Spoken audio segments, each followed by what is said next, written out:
Hello again. Welcome to our program on technical writing skills. These are the nuts and bolts of writing, all the little things that cause us to write long reports or ineffective reports, all the parts and the punctuations and the sentences and phrasing that we need to know about in writing effective reports. Well, we are going to cover those in this program. We have gone through previously in our session how to structure, or what the structure is of a standard report and what that actually does involve. We've looked at some particular parts of grammar in our report, which has taken us through sentences, through pronouns, through redundancy, through using unnecessary words and expressions, etc. And so now in this session, we're going to continue to take a look at how we actually are making mistakes and how we can correct those mistakes in writing. By now you should have some clear idea of where you're going wrong, and hopefully you're being able to pick up on these points and really improve your own skills. So let's start off by looking at using active rather than passive style in terms of voice. In a previous session, I did bring up passive voice and active voice in a brief way.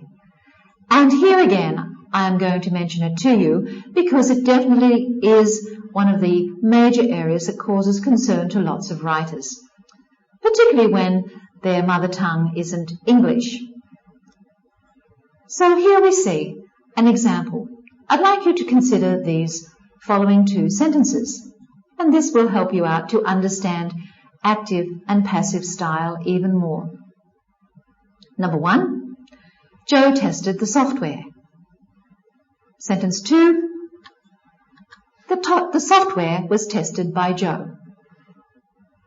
So here we have two short sentences, short statements about software and who tested it.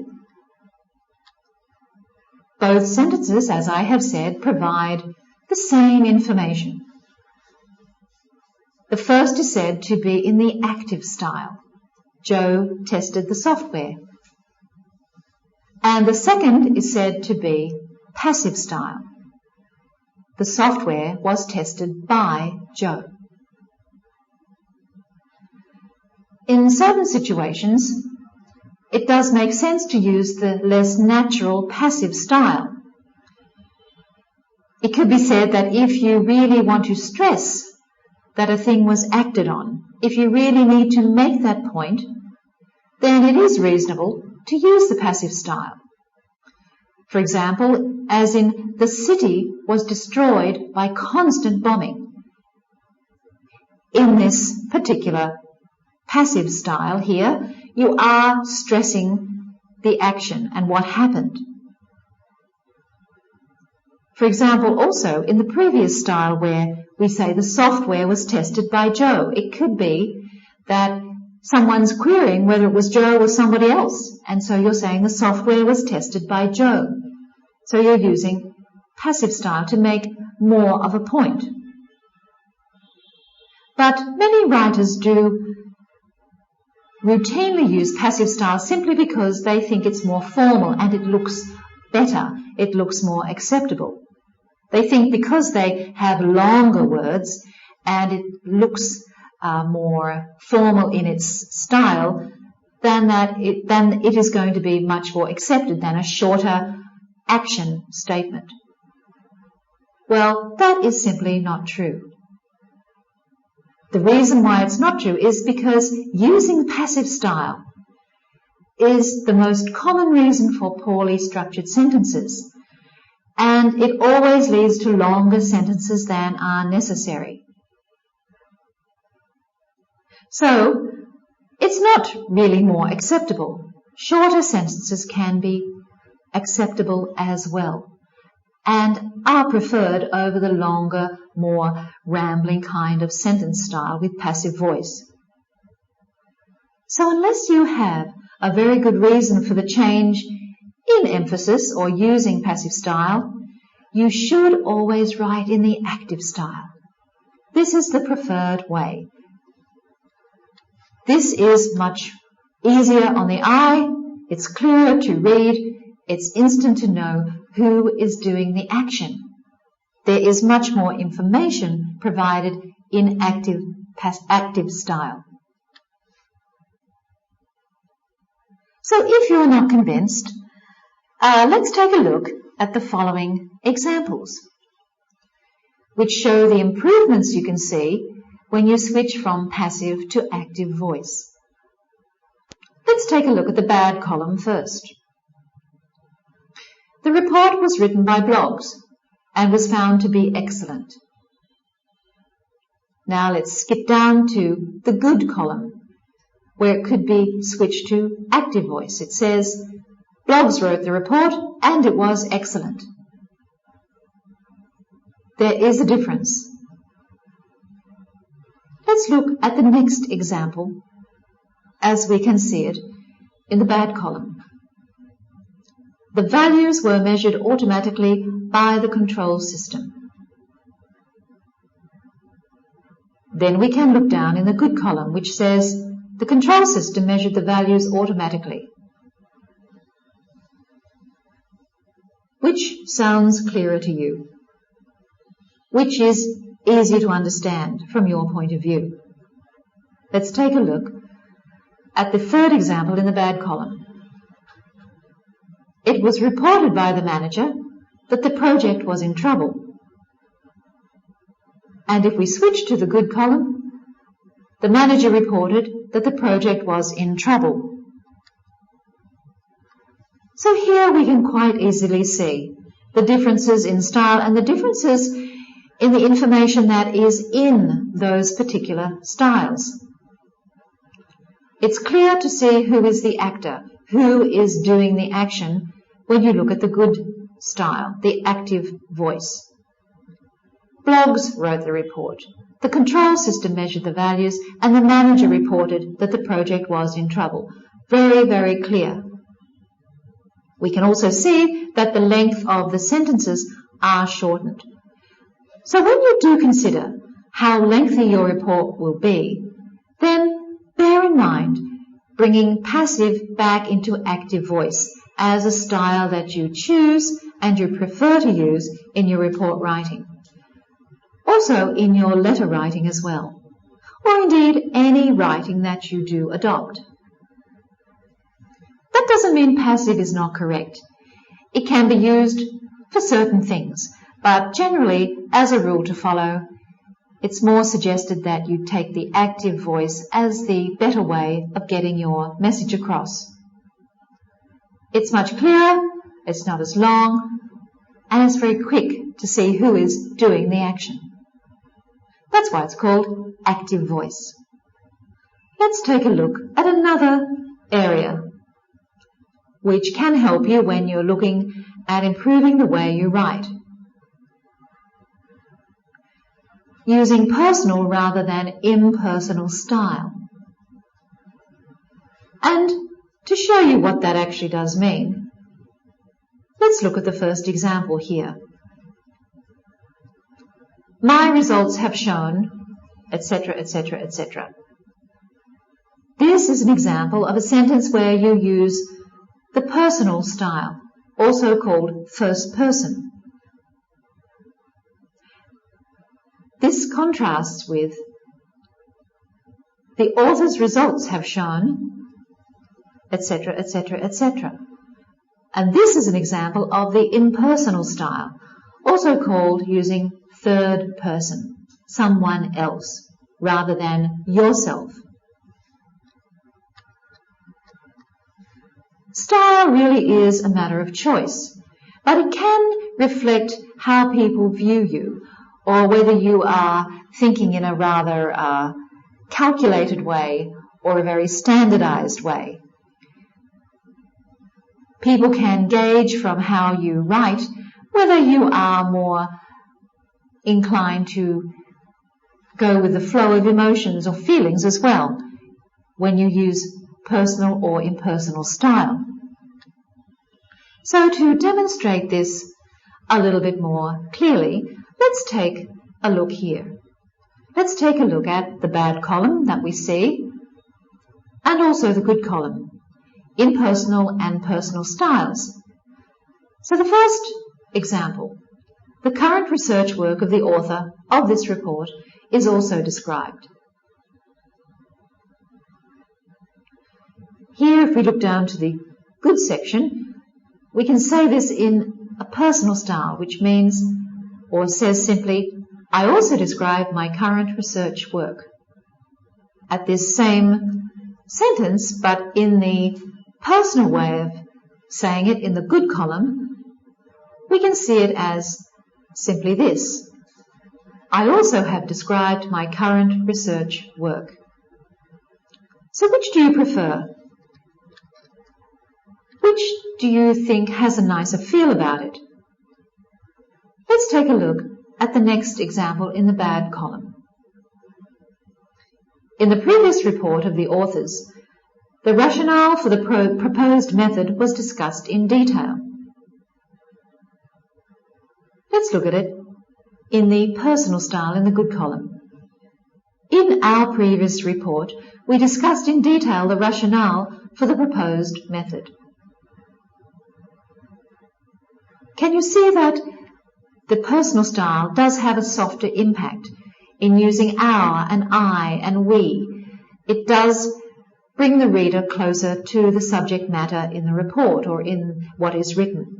Let's take now a look at the last example. We go up to the bad column again. We can see examination and discussion of the results obtained are necessary before a decision can be taken. It's very factual, very impersonal. Let's look at it in the personal style, in the good column.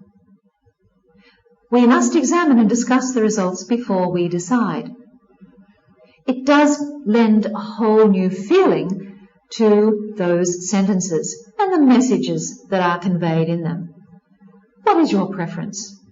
Personal style really is a very nice way of writing. It's a very reflective way of who you are, and it would be good if you can try to apply some of these every now and then. Take a look at the way that you actually do form your styles and the way you put your sentences together, and whether you use the personal or impersonal style.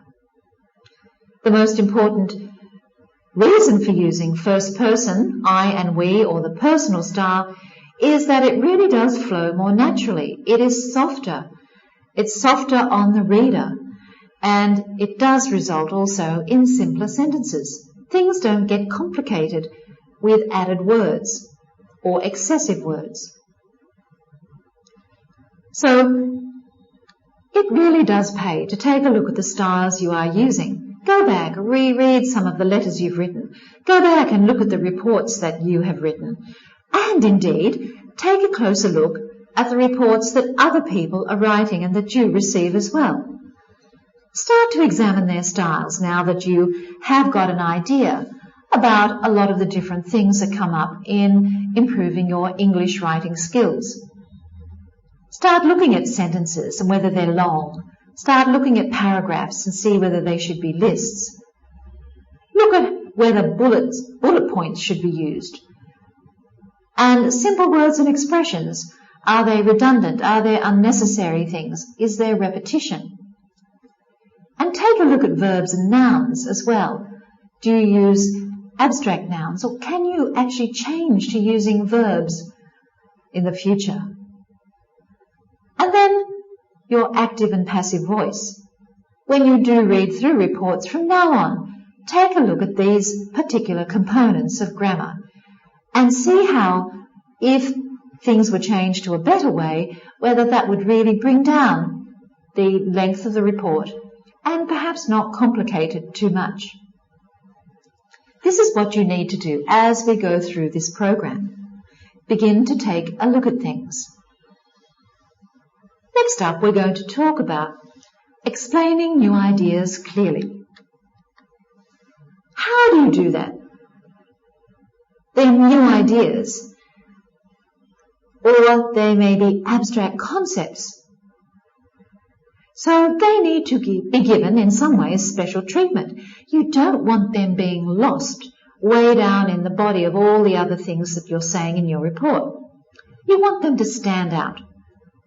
So there are techniques and ways that you can help your readers and also to improve your message and to improve your writing style. Reports are very important, and it's necessary that you make every effort to try to ensure that yours is a very professional one. Some of the techniques that you can use. For example, to bring about or highlight new ideas is to use examples. The general rule here is to try to find an example of your particular idea before providing an abstract definition or generalization. Sometimes an example is so clear that the definition really doesn't need to be given, but you should give it anyway. So if you can find and research and find very good examples of what you're trying to convey in your new concept or your new idea, then that's a very, very professional way, a very effective way of getting this point to a highlight point. There are also ways by using analogies. Analogies are kind of stories that explain what your idea is. Stories that can clearly compare and show people very vividly what your new idea might be about. And I have an example here for you that I'll take you through. You could imagine that you wanted to explain what email was to somebody who had just woken from a 25-year coma. That indeed is quite a startling thing. So you want to be able to explain it very clearly, and it's a very high point that you need to bring to the attention of this person. It's a very important new thing. So you could try telling them that email was much like sending a letter, but without having to physically use a stamp and find a letterbox. This is an example of an analogy.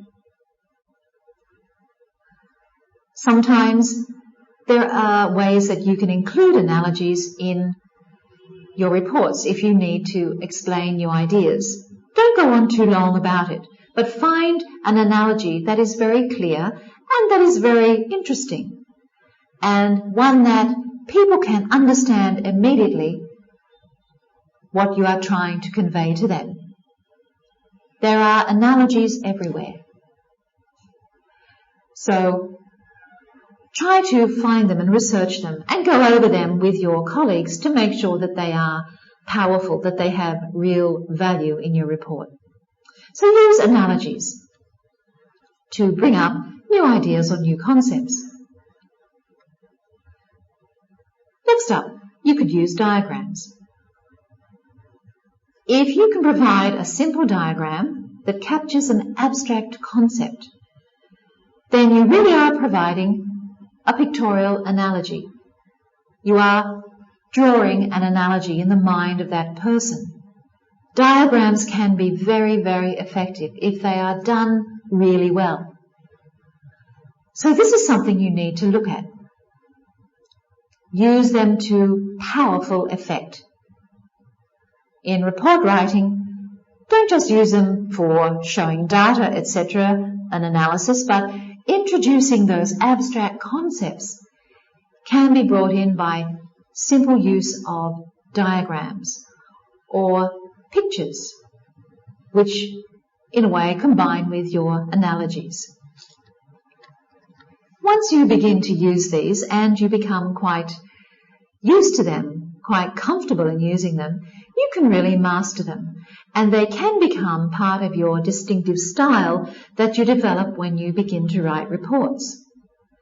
This is something that is also important for you to remember as a businessman or as a manager or an executive in your company. You have a certain uniqueness about you, so by using these sorts of things and making them unique to your style, then you become rather distinctive compared to other writers, and people will actually begin to look forward to your reports. Next up, something that is always a problem, particularly in lengthy reports or lengthy writings, and that is being consistent. Naming things consistently, naming them so that they have the same name all the way through, that you're not changing the name halfway through and then you're confusing the reader. Many children have been told for decades and decades, never use the same word twice. So we get writers who have grown up from being children into adults who feel that they must always use a different word to describe the same thing. This doesn't really apply. In technical and business writing, exactly the opposite rule applies. When you are trying to make your message clear, you should always use the same word to refer to the same thing. If you don't, then it really will cause confusion and annoyance to your readers. They're there. Remember, they don't have a lot of time necessarily to dedicate to every single word and to be remembering if there's a mistake or something here and there. That's not their job. You should have done all that beforehand. So, in order not to annoy the reader, who might be your boss, in order not to create confusion, which can then perhaps mean you need to rewrite some of your report. Well, in order not to have that happen, consider the following paragraph as an example, and we'll take it from there.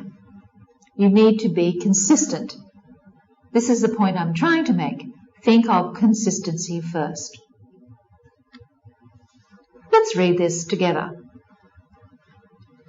In the first 3 weeks of the project, we wrote a project plan for the system. We were ambitious in our requirements because we wanted the group project to be a success, and we wanted the software to be of high quality. In fact, we were determined that our software would win the prize. By the end of the term, we realized there were major problems with the project. The first increment of the project we delivered was inconsistent with the requirements specification, and it was clear the final code would not be the best system, as there were clearly better groups than ours. So, are you confused? Are you clear about what's going on here? If you need to read that through again, just take your time. You may be just as unclear as I am. So what I'd like to point out to you next up is that the problem with this paragraph is that there are 3 key things that are referred to, but they are referred to in different and inconsistent ways. The things that are referred to are the project. This refers to the entirety of the group experience. Next up we have the plan, and this refers to a document describing the requirements and the schedule for implementing them. And next up we have the system. This refers to the software system that the group project is supposed to deliver. So we have 3 things: the project, the plan, and finally the system.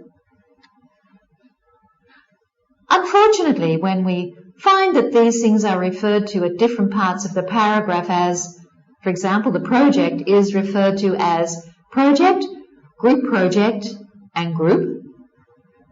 We also find that the plan is referred to as project plan, requirements specification, and also we find that the system is referred to these ways: the system, software, project, code, and final code. So we see here in this example that not only is there inconsistent naming all over the place throughout this paper or this information of the same things, but we also find that there's such confusion because the same words are used to refer to many different things. So how can we go about writing this kind of thing in a better way? The first thing you can do is really know what you're writing about and have a clear definition of what things you are writing about. For example, the project, the plan, and the system.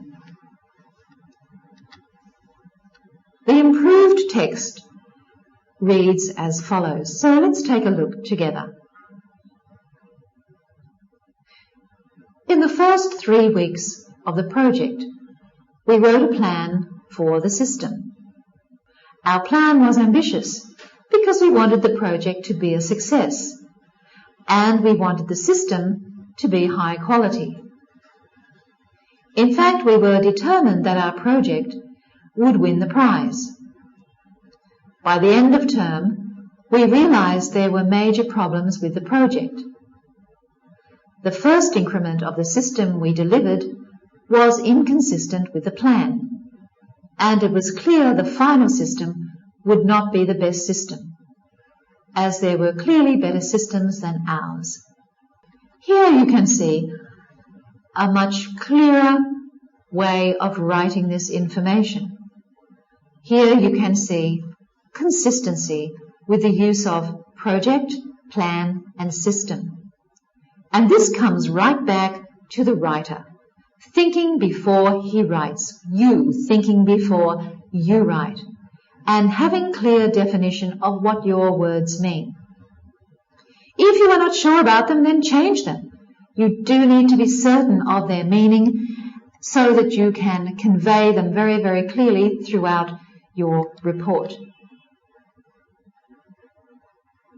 So what I would like to summarize here, briefly before we do go on, is that there are some main points you have learned from this section. Keeping sentences and paragraphs short. That is really a good way to begin to write a good report. Never use complicated words or phrases when there is a simpler one. Why go to all the hassle? Why extend your lines? You know, just because you've written a 10-page report doesn't mean that's better than a 7-page report. Don't think that volume means quality. It may not mean that at all. Next point. Remove any of the unnecessary words that you're using and things that you are repeating. Look for redundancy and whether you need to actually say some of the things you do. Next point, use active rather than passive style, and we've explained those reasons fairly clearly. Active style makes it clearer to see who has done what. There's no doubt about that. And it makes the sentence shorter. Moving on, we see that using active verbs rather than abstract nouns is also very helpful in lessening the length of your sentences and also in getting the meaning across in a quicker way. It also is an idea to look at using personal, which softens approaches and writing rather than the impersonal style, which comes across a little bit hard and a bit too direct in some ways. Next up, in the final summary of the sessions we've gone through so far, explain new ideas clearly. And we've talked about using examples, analogies and diagrams to do that. These can be very powerful and useful. Also, if what you are describing is a list, then make it a list or put it into bullet points. That is also a very good technique to use, and it gives bonus points to your writing because things are clear in an instant. Avoid using stock phrases and legal jargon and words that are excessive or words that are pompous that really are not kind words or simple words in writing styles. Next important point is, for each abstract thing referred to in your report, use a consistent name to refer to that thing and make sure you understand the definition of those names.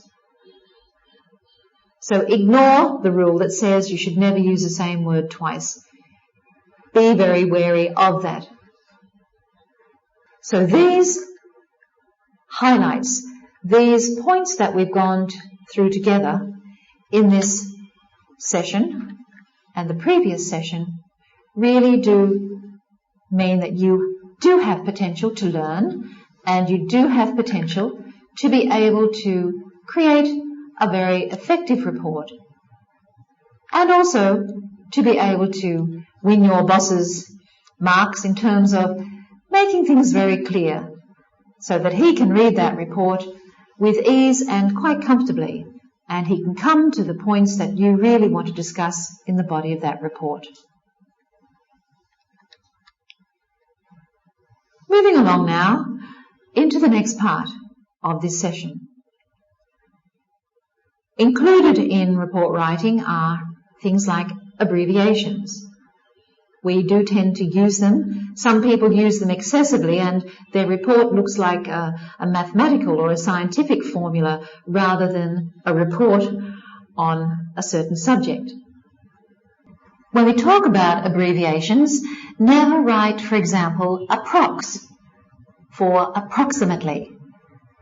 Approximately actually does mean about. So instead of writing an abbreviation of that word, you would be better just to write about instead of the abbreviation.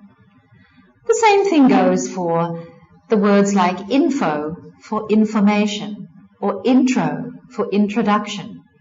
Don't really use those sorts of things. They're not very professional. And it sounds like you're becoming too casual with your conversation or with your writing. Always avoid abbreviating words out of laziness. It doesn't look good. It doesn't reflect very well on you. Another thing about abbreviations also, for example, is never write e.g. when you mean to say for example. It always does look better. It doesn't take a lot to write the full word. We could abbreviate almost every long word that there is, but nobody would end up really understanding what on earth we are talking about. So to be professional, use words in entirety, except for the standard acceptable abbreviations that do exist. You will see that using the words for example is a much better way to start your phrases or your sentences. When you say for e.g., people tend to say, what's e.g. if they're not a native speaker? So for the reader as well, just consider that point. An exception, but a misused example, is etc., etc. In most cases where etc. is used, it really can be avoided because we tend to double up and it is redundant, or some of the words in the sentence are redundant. And let's look at an example just like this one so you are clearer with this. People normally use etc. They tag it on the end of something when they need to think that there are more things that will be coming.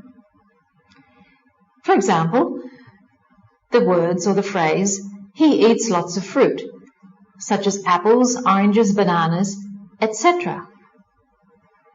Well, in this particular sentence, the etc. here is redundant because of the words such as.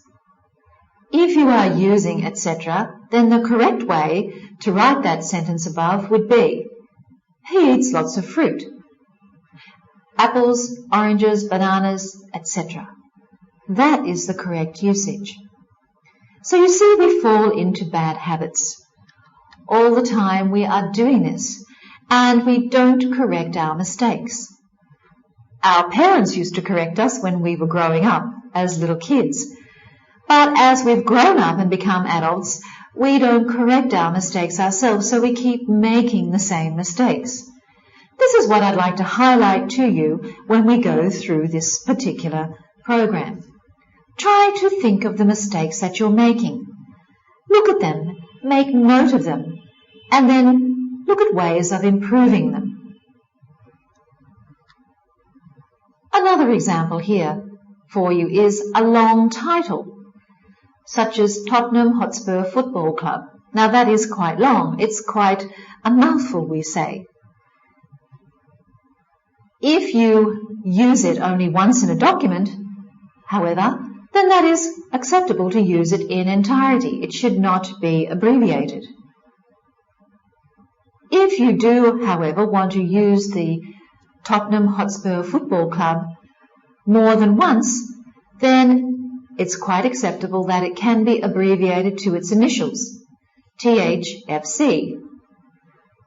This all is providing that the first time it is used, you write the full title, and then you write the initials in brackets afterwards.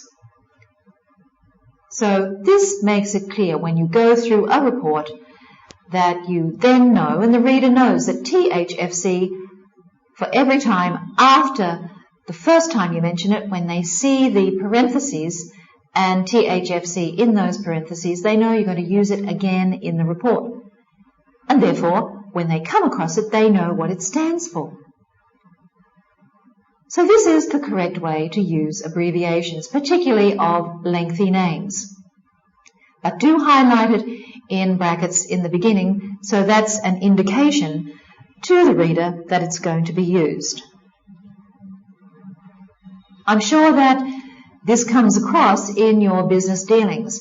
Quite often you might have lengthy reports too, or proposals indeed, where you have to refer to companies and their names. And to always have to repeat the full name of a company does end up being a little bit lengthy and tedious. So use this, use initials. And if it's used correctly and you provide it in a glossary of terms, then that is the professional way, certainly, to use abbreviations. But do remember, don't shorten words, really. The best way to shorten your sentences is not to abbreviate words so much, but to look at your style of writing and your usage of nouns and verbs, etc. Does that make sense? It makes a lot of sense to me, and I'm sure it does make sense to you. Next, in our session, we're going to look at punctuation. Many people hate this section because it becomes very complicated. So let's take a look at these points one by one. We're going to talk about capital letters,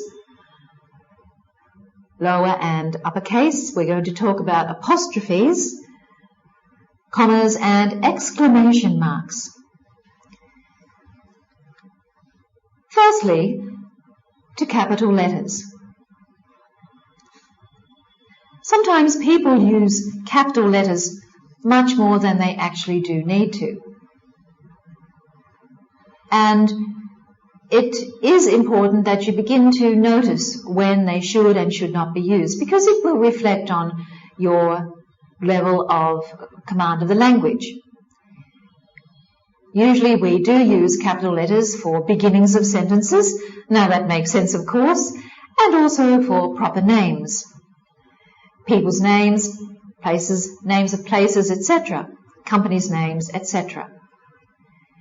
The only other times you might need to use capitals are for these particular instances. If you're wanting to refer to organisations and places, etc., the House of Commons is one, or any organisation you might like to think of, the Electricity Authority, or the People's Committee, etc. These particular names will require the use of capitals, as do places. Acts of Parliament, certain acts that are in your parliamentary system, your governing system, all require the use of capital letters when you are referring to them. And indeed, when we talk about directions, north, south, east and west, particularly when they form a country name, part of a country name, sorry. For example, when you talk about South Africa, then you would put a capital S for South. However, when you talk about South London or South Hanoi or south of the city, you do not put a capital S on the South.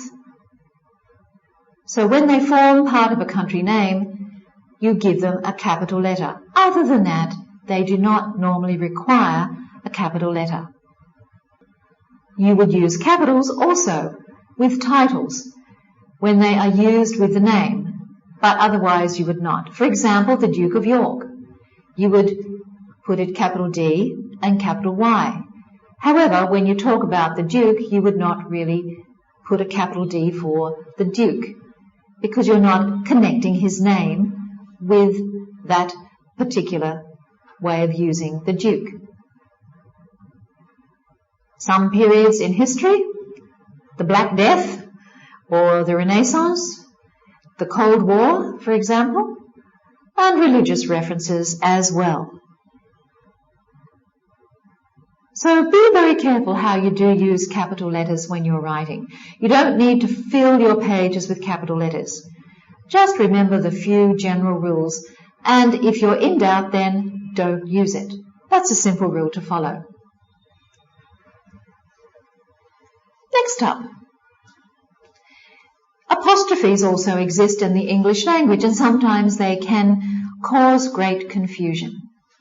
I'd like to just go through some instances here in this particular part of the program where it can be a little bit clearer to you on how to use them. They really do have only two purposes. The first purpose of the apostrophe is to show perhaps that a letter has been missed out. For example, we see here, isn't, ISN apostrophe T. That really means is not. So we've missed out the O and joined the letters, and we use an apostrophe. Again, we have the word can't. I can't do it. Cannot. We have missed out two letters, the N and the O. And finally, we have it's. And here this means it is. We put it together and we take out the second I and put an apostrophe there instead. So as you can see, there are certain reasons, and this is the first reason why we use an apostrophe. Next, we use these wonderful pieces of grammar and punctuation to show possession. For example, when we might say the snake's eyes, we put an apostrophe after the snake before the S to show that the eyes belong to the snake. Another example, we could say the child's shoes. So here we put an apostrophe after the child and then an S to show that the child owns the shoes. If the thing that is already possessing or is doing the possessing already has an S at the end, then you do not add another S. For example, if we are talking about the eyes of several snakes, then we write the snakes and then the apostrophe goes after the plural form of that verb. The snake's eyes, meaning the eyes of many snakes. Now that seems to be quite straightforward, doesn't it? However, in the English language, and I suppose in every language, there are exceptions to rules. Here, the only exception to this last rule is if you have a proper noun, Mr. Jones, and he has an S on the end of his name, so we'd say Mr. Jones's daughter. This is a proper noun, so we can put the S after his name and then add the S. The only exception here too, we have the word boss, so it's a double S. And therefore we can put the apostrophe after the double S and add an S, because that's the way the word is spelled. The boss's office, the boss's secretary, the boss's car. So do bear in mind that apostrophes can be a little bit tricky, and once you begin to use them correctly, then you can start to undo the mistakes that you have made in the past. This is important. As we go on, remember that if you use possessive pronouns, for example, like her, or its, or theirs, or ours, you never use an apostrophe when you use these pronouns. So if you learn these two simple rules, then you might know immediately that the following examples are wrong, yet they are extremely common. Maybe these are mistakes that you might make. If they are, then just try to correct them and try to realize that they are wrong. But they are very, very common, and you are not alone. For example, we have these 4 examples here. I gave the cat its food.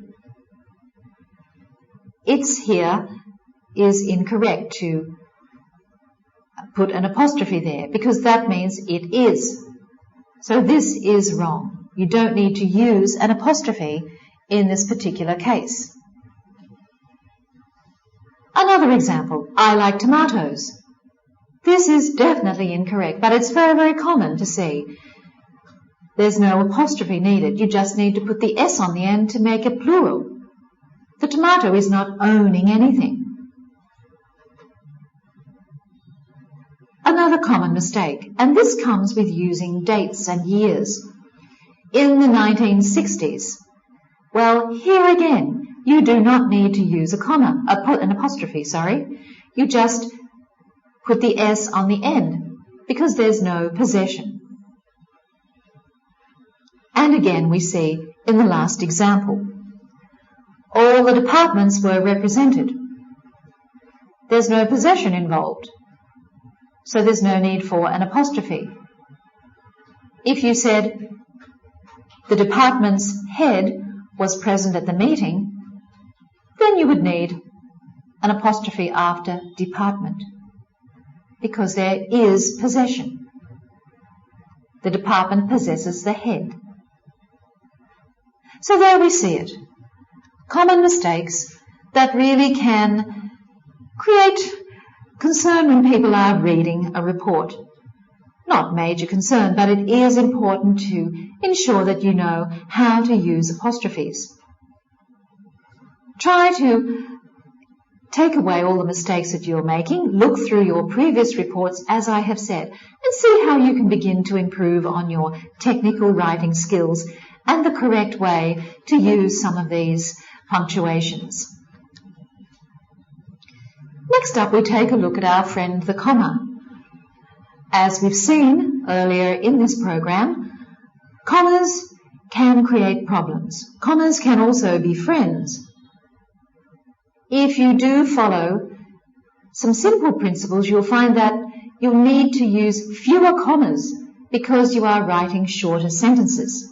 So this is like preventative medicine.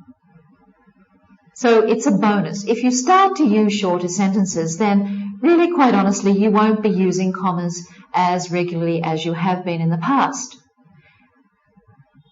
So the fewer commas you can use, the better. It's nice to have them around, but they can cause all sorts of problems when you've got lengthy sentences, and the meanings can get a little bit misunderstood and can be quite ambiguous. So apart from a sentence being too long, where you would need to use a comma because you can't say it all in one breath, there are just 4 reasons why we would consider using commas. So I'll take you through them one by one. This is the correct way of using commas when you're writing lists. It's important, though, that sometimes in technical reports, it's usually better to use numbers or bullet points. If you find that there are items in the list and you have to include commas themselves, you should, instead of using commas, use semicolons rather than commas to separate the list items. This is the better way and the more technical way of approaching this particular problem. That is, if you want to include your items in the body of a paragraph. Now remember, you don't need to make that paragraph so lengthy. It could be your paragraph is a short one, or your sentence is a short one and does include several items. So when that actually happens, you can follow this kind of step. Government departments such as health, semicolon, agriculture, food and fisheries, semicolon, the Foreign Office and employment are blah, blah, blah, blah, blah. So here the semicolon is better than the comma. This is just something that you can follow in the first instance when you're writing a list. It's much more professional, but certainly make sure that that list is not too lengthy if it's in the body of a paragraph. The next time, or the second way that you would use a comma is when you are qualifying something. You are using a qualifying word or an expression at the beginning of a sentence. Qualifying words could be things like this, for example. However, it is best da da da da da. For example, comma, we can see that da da da da da. Or, unfortunately, you should know, etc., etc. Or another example, firstly, it is unlikely that such and such, such and such. So here, when you use these qualifying words or expressions at the beginning, then it is necessary that you do put a comma in there. It adds a pause, it adds time for you to think and time for you to stress in the mind of the reader, for the reader to see that there is emphasis on what is being said. So just as a general rule, please follow those guidelines, and that will help you to know that you do need to use a comma then. Coming up to the third reason why you would use a comma. Where you have a sentence and it would be ambiguous without the comma. So this means you are using the comma to help make the meaning clearer. Because perhaps your sentence is quite full, perhaps it is a little bit complicated in its concept, and so therefore you need to make it clearer by using the correct kind of punctuation. And punctuation here is a great asset. This is where the comma can really become your best friend. For example, let's look at this. I decided on an alteration of course. This is a short sentence, and it means that you changed your course or your direction. Whereas if you used it this way, I decided on an alteration of course. When you use the comma in punctuation here, it means that naturally you decided to make an alteration. Can you see the difference? So using commas can change the certain meanings of sentences and can either make something clearer or can make something more confusing. That's why you do need to have your comma in there, so it's confusing if you don't have punctuation. So do remember this point. Play with it. Actually see how it does work in other examples that you might have. And as a little test, go through some of the reports you've written or letters you've written and take out all the commas and see how well you can understand the meaning of those sentences. You may find that you could get a little bit confused. So use the comma as a guide to help you really accentuate and make the meaning very, very clear. And in our fourth point here, when we're talking about commas, you do need to use them to show where you have inserted a phrase. So, as an example, let's go through this. Teddy, comma, who is normally the best in the team, comma, which is a phrase, had a very poor match. In any such case, the sentence would still make sense if you removed the part between the commas. However, we normally do put in commas where we have inserted an extra phrase, a descriptive phrase, etc. So here are just summaries of ways to use commas. I would think as you practice, as you build up your skills in terms of writing business reports and writing business letters, that you will become very, very familiar with the use of commas. Some languages actually do not have commas. Some languages don't have much punctuation at all. And so we can understand that when you're trying to use English and it's your second language, we understand that there are stumbling blocks and there are difficulties in trying to use the language very, very well. But do persevere. Do try to improve the way that you can punctuate your reports and your writing so that it can be very clear, and you will get a lot better as you persist and as you continue along the way. Next up, and coming to a close of this particular session on technical points that are going to help your report look a whole lot better, we come to exclamation marks. And I think that you might agree with me that in a lot of writing we see that exclamation marks are overused, particularly in emails. In emails, as I have said, people do tend to feel quite casual about how they use grammar in emails. But that is very, very wrong indeed. You do need to be aware of how to be correct. So what I would suggest to you is to look at these two reasons where you should use exclamation marks. Where there is an exclamation of what is being said, something has been exclaimed very, very emphatically, very, very clearly and boldly. Do it now. Now, if you're saying that and you mean that, you are exclaiming this and expressing it rather strongly. So if you put an exclamation mark with do it now, for example, or any instruction that is emphatically required, then that's the correct usage of an exclamation. Another way is when you use the word help. Help requires an exclamation because it is the fact that you are exclaiming that you need assistance.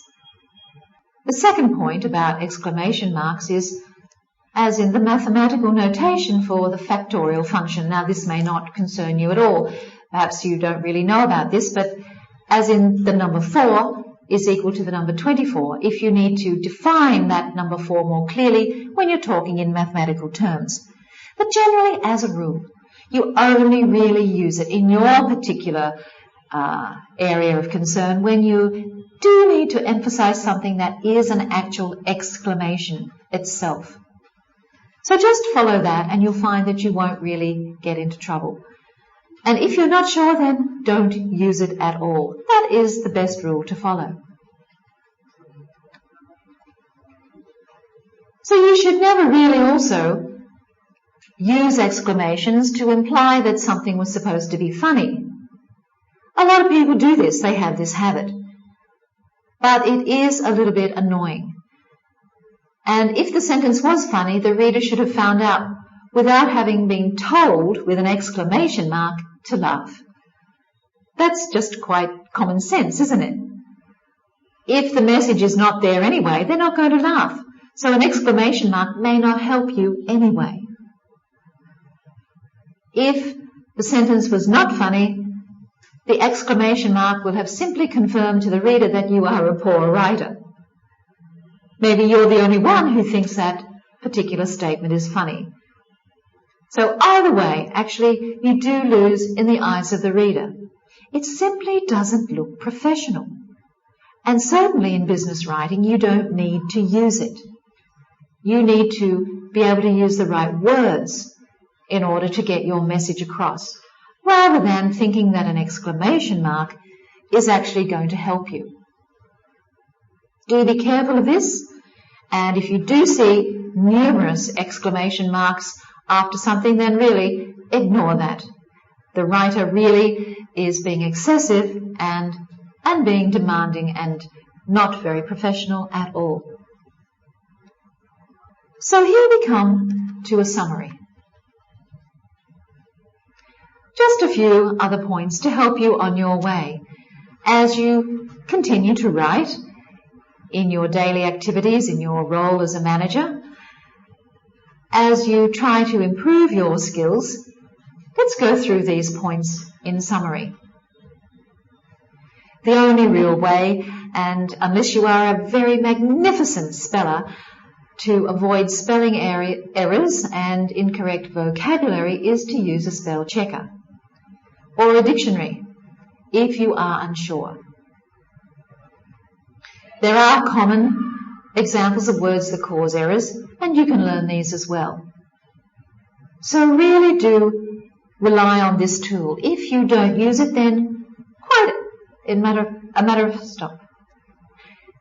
If you don't use it, then actually you are a little bit lazy and you're just relying on your own knowledge, which may not be perfect about how you spell for some things. So rely on that tool, use it, and it will help you a lot. Some people prefer English rather than American spelling. It doesn't matter so long as you are consistent. This is the point. And if you are targeting an American audience, then you might like to use American spelling. If you are perhaps targeting an English audience, then you might use English spelling. But either way, the general rule here is to be consistent. It could be actually that you studied in America and you're more comfortable with American spelling. Well, that's quite fine too. For my own personal way of doing things, I'm more comfortable with English spelling because our school system in Australia brought us up that way. But do be consistent, not only with the kinds of words and the way you refer to things in your report, but also with your spelling. If you begin by correcting and putting everything into American spelling, then follow it all the way through. Not only the first or second page. Make sure that every part of your report is checked thoroughly and is consistent in the style of the spell checker. Third point to remember here, and I'd like to focus on this, is abbreviations should be used only where they are necessary. Remember that point. Just because you abbreviate doesn't mean that your report is going to be reduced dramatically in size. It could create more confusion and more annoyance than you really want to expect. The next point I'd like to make too is apostrophes should only be used to show possession or to show that a letter is missed out. All other uses are generally wrong. So please try to remember that for possession and for when a letter is missing. If they're the only two reasons why you use apostrophes, well, that makes it very, very simple. So you can improve. You can learn to change whatever mistakes you are making and improve the way you use apostrophes. You will look better. Your reader will think that you are certainly writing very well. There are simple rules also when it comes to using commas. And generally, the simple rule is, if you write shorter sentences, it means that you are using fewer commas. So you are doing a bit of preventative work by writing shorter sentences. Try it. Do it. Start to cut down on the length of your sentences and see how you go.